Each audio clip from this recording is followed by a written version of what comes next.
சேலம் மாவட்டத்தில் போக்சோவில் கைதான ஆயுதப்படை காவலர் காவல் நிலையத்திலிருந்து தப்பி ஓடிய சம்பவம் பெரும் பரபரப்பை ஏற்படுத்தியிருக்கிறது.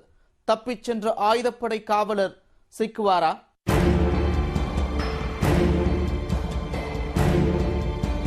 சேலம் மாவட்டம் தலைவாசல் அருகே உள்ள சிறுவாச்சூர் கிராமத்தை சேர்ந்தவர் 36 வயதான பிரபாகரன். திருமணமான பிரபாகரன் பெரம்பலூர் மாவட்டத்தில் உள்ள ஆயுதப்படையில் கடந்த 19ஆம் தேதி முதல் காவலராக பணிபுரிந்து வருகிறார்.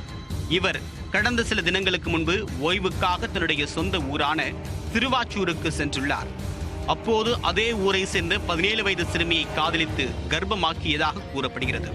இது குறித்து சிறுமியின் பெற்றோர் ஆத்தூர் அனைத்து மகளிர் காவல் நிலையத்தில் அளித்த புகாரின் அடிப்படையில் போலீசார் பிரபாகரன் மீது போக்ஸ்கோ சட்டத்தின் கீழ் வழக்கு பதிவு செய்தனர்.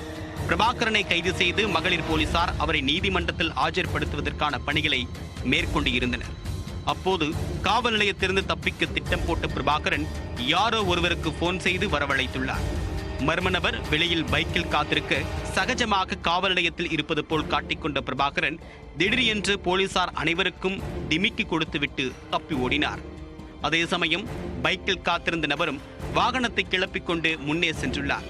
பிரபாகரனை போலீசார் துரத்திச் சென்றும் அவரை பிடிக்க முடியவில்லை. இதையடுத்து மகளிர் காவல் நிலையத்துக்கு முன்பு உள்ள சிசிடிவி கேமராவில் காவல் நிலையத்திலிருந்து பிரபாகரன் தப்பி ஓடியதும் அவரை அழைத்து செல்ல காவல் நிலையத்திற்கு முன்பாக ஹெல்மெட் அணிந்தபடி இருசக்கர வாகனத்தில் ஒரு நபர் காத்திருந்ததும் பதிவாகியுள்ளது. பிரபாகரன் எங்கு தப்பிச் சென்றார், அவர் தப்பிச் செல்ல உதவியது யார் என்பது குறித்து போலீசார் விசாரித்து வருகின்றனர்.